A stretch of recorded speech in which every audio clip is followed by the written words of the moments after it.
All right. Hey, good afternoon, folks. Once again, we are back taking a look at the tropics. Today is Monday, October 27th, 2025. We are tracking the imminent landfall of major hurricane Melissa just south of Jamaica in the central Caribbean Sea.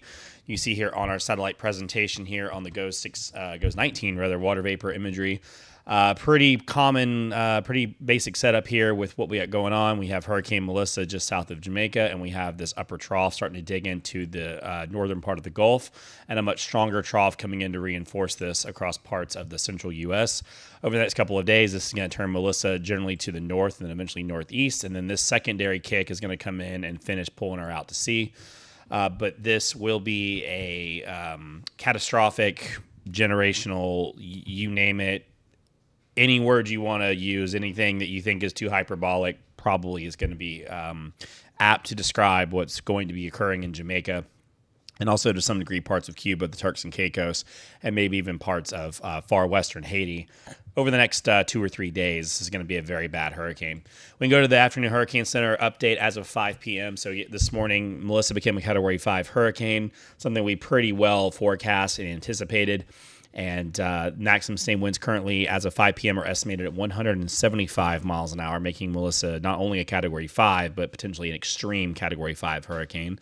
This is the third, believe it or not, of the 2025 season. This goes along with Aaron and Humberto, which is second only to 2005's 4 Category 5. So while this hasn't been a particularly active season in terms of total storms, it has most certainly been active in terms of intensity. So this is the current Hurricane Center forecast. No real surprises or changes.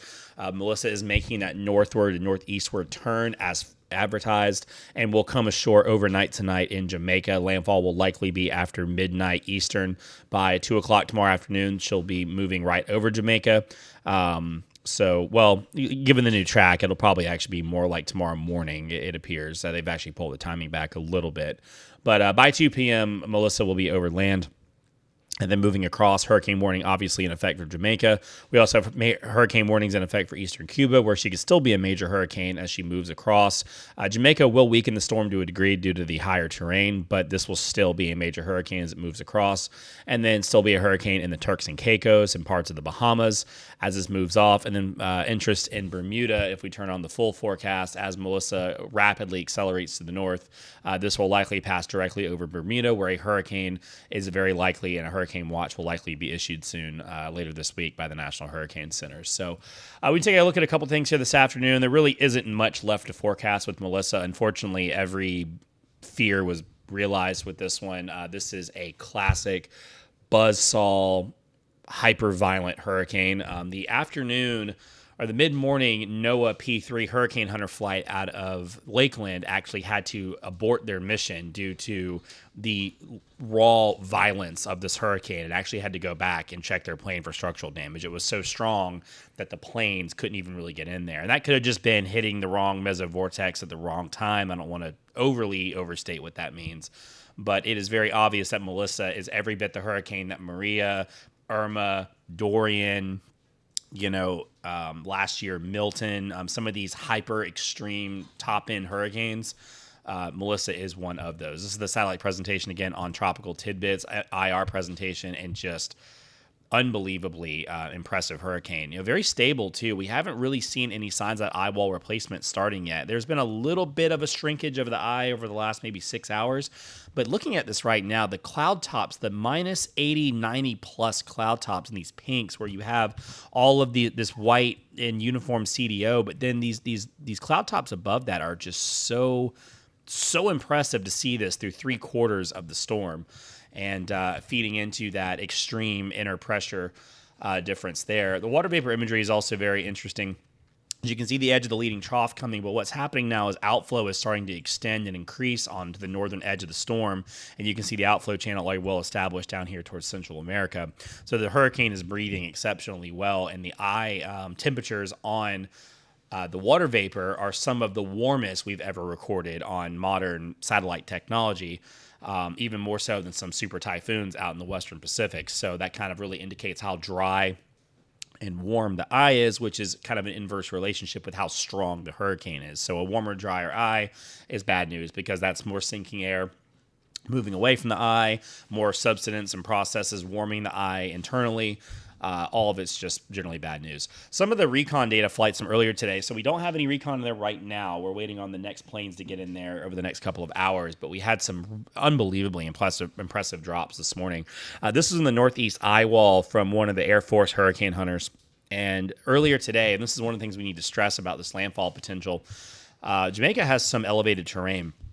If you look here on the right side of your screen, you're going to see the winds above the surface where this drop was launched. So this is basically a cylinder that comes out of the plane. They throw it out the back of the airplane, and it measures wind speeds as it falls to the Earth's surface.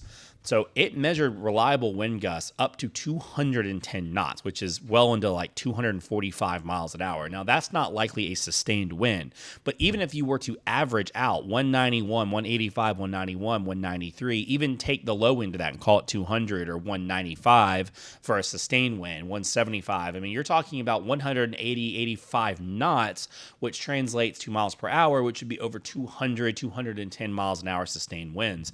And the problem with super powerful hurricanes like Melissa's, we have what we call basically a super gradient wind effect. And that basically means that when you have really, really intense hurricanes with really, really low pressure, it's easier to get the winds to come down to the surface. Typically, how it is on a hurricane is if your water surface is right here, you have a certain wind on the surface, and then you have a stronger wind aloft, and you have an even stronger wind, and then you start having weaker winds as you go higher and higher. So there's a belt where the winds are essentially maximized on a relationship of pressure and also friction, because as you go lower, even over water, you do have some frictional component which would lower the maximum wind speeds.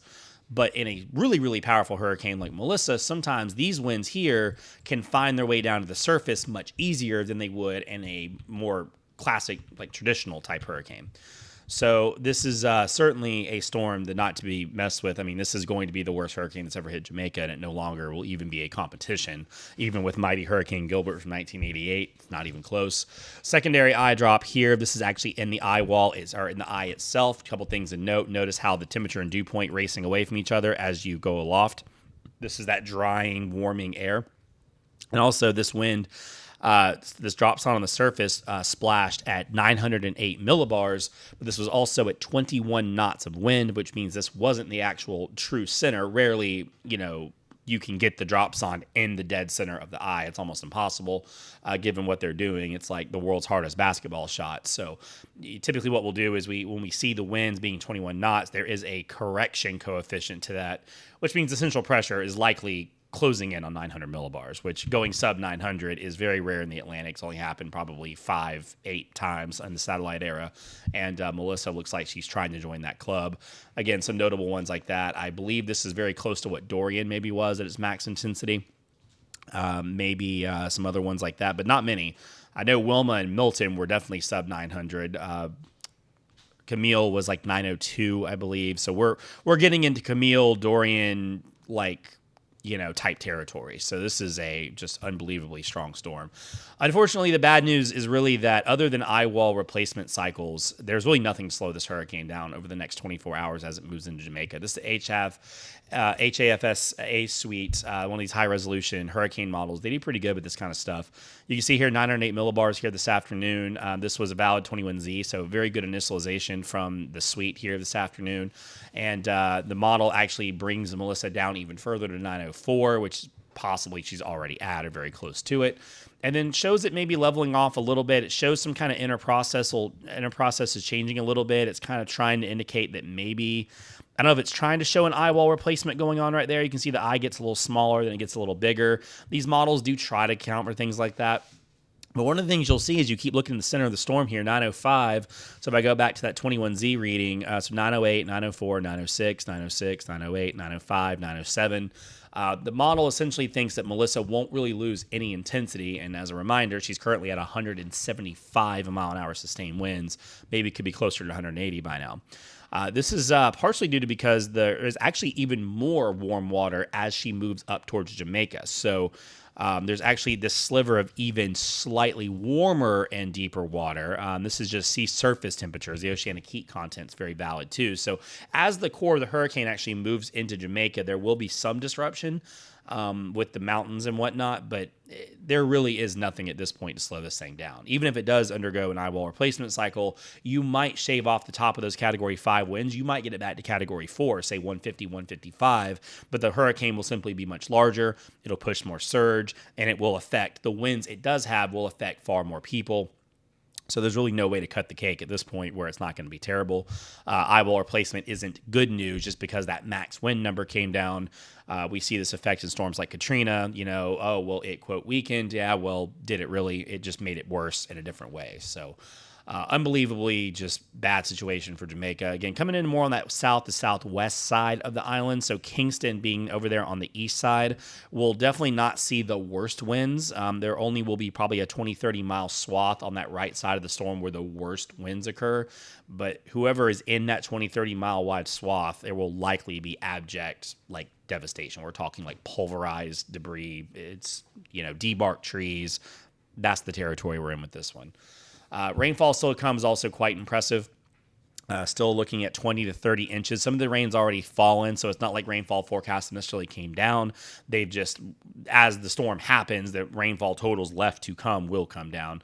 But still expecting 20 to 30 inches across parts of Jamaica. That will be catastrophic in its own right. Landslide, mudslide sort of threat, freshwater flooding, especially in the mountainous terrain. Water goes downhill, and then those mountains will also orographically lift the hurricane's rain band, so it will squeeze even more moisture out than it already would. So those kind of things are definitely things to account for. And the storm track here from the HFAS, again, at landfall, indicating a landfall intensity of 160 knots, which is about what she's at right now. So really no indication that this is going to weaken all that much, if at all. Very bad news. Future of Melissa after that, pretty straightforward. Again, she's going to move across Jamaica tomorrow, late morning, be overland early afternoon. This will probably be about an 8-hour landfall, 6 to 8 hour landfall for Jamaica, depending on where exactly you want to start that clock. Again, jumps across the little strait there. Landfalls again in Eastern Cuba at 2 a.m. on Wednesday. Again, as a major hurricane for parts of Eastern Cuba. This will be their worst storm since at least Hurricane Sandy in 2012.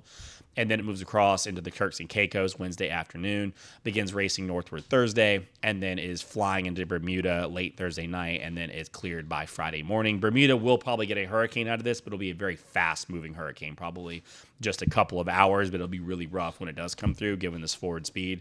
And being on the right side of it, you kind of get that wind bump. It's going to be a good passing as it moves through.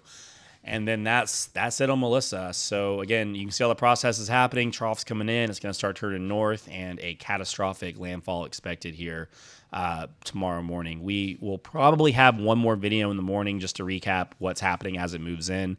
But it's pretty much there at this point. There's really nothing left to forecast. No one can get off the island. It's just hunker down. That's all you can do. So that's what I got for you guys today on your update. As always, thanks for watching, and have a good one.